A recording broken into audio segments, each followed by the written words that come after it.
Election Day is less than 2 weeks away, but research suggests that it's young people that rarely get out and vote. Coffee shops are the ideal place to study or catch up with friends. But this morning, we introduced you to one that's a little bit different. You may have driven by this tiny building before, but have you ever stopped by to check it out? Today I got an inside look at Mudslingers. The tiny coffee house only offers drive-through service, but it has a wonderful reputation for good coffee and great service. As the primary election approaches, Hillary Clinton and Donald Trump are fighting for votes. This week, Ashley Chapetta caught up with the leaders of the Democratic and Republican groups here on campus. Here in the Billy Graham Center on Northwestern's campus, and 3 weeks into classes, we figured it was about time to catch up with some of Northwestern's newest members, the freshman class. Politics so often bring out the worst in people, but Nick and Cole are leading Northwestern politics in a really wonderful and harmonious way. Hoverboards have become increasingly popular lately, but at Northwestern, they're not allowed. We got the story with Eagle 7. And there's nothing quite as delightful as making money. The Department of Communications is looking to hire a student to work 15 hours a week. I Like You is a Minneapolis-based store that gets its products from more than 200 local artisans and craftsmen. And the store is just as warm and friendly as the name suggests. Kind of like an eternal spring in here. There are a lot of people in the neighborhood who just stop by if they need a little break. I have the opportunity to work with, personally work with some of the greatest people in the area.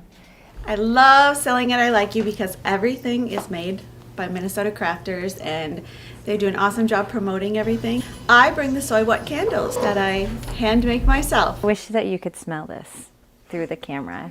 Well, my hair salon's called What the Hair is Going On, so soy what? I don't want the mass-produced items that you will find around every corner. There's always something for someone, and they're like, nailed it.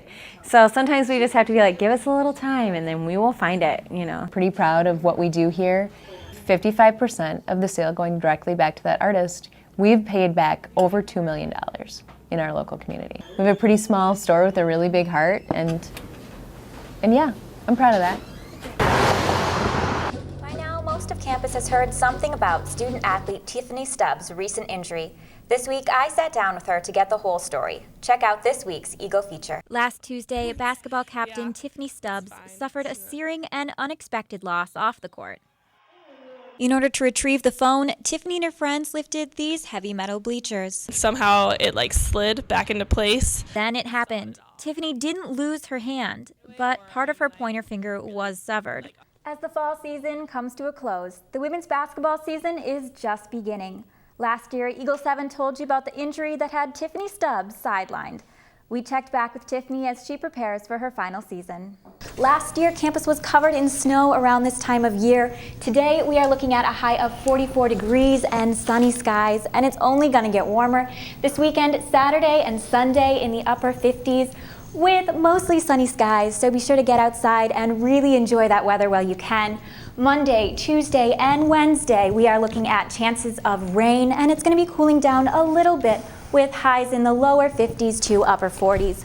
So that's a good couple of days to go inside, catch up on your studies, go to the library, go to a coffee shop. First, we'd like to bring you a slice of national news.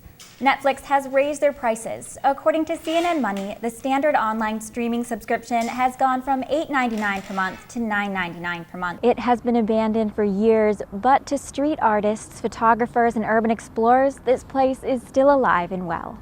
Most of the windows are broken, some of them are boarded up. Doors are padlocked closed, and cement blocks close off several of the building entrances. But if you're determined, you can find a way in. Danger's Country Club is anything but typical. We're like a country club on crack.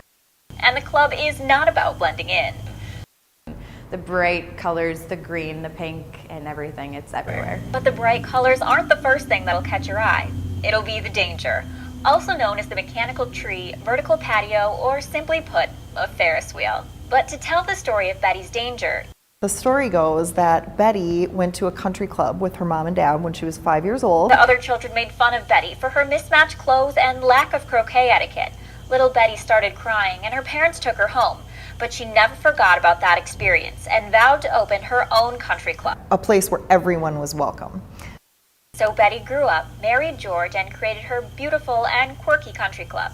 But she a was little loony and didn't ever want to leave her country club. So George built her a mechanical tree to lure her out of the house and into the world. And that didn't work, so she pretty much just hangs out in Betty's. Although George may be disappointed, you should not be. Betty spends her days cooking delicious Tex-Mex food for all of her guests. We're just about an environment that's fun. Betty Danger's Country Club is advertised as a club for the 99%. It's ideal for anyone who's looking to have some good food, some fun, and just a little bit of danger. Anybody who appreciates life a little less dull should come here. For Eagle 7 News, I'm Lizzie Arehart.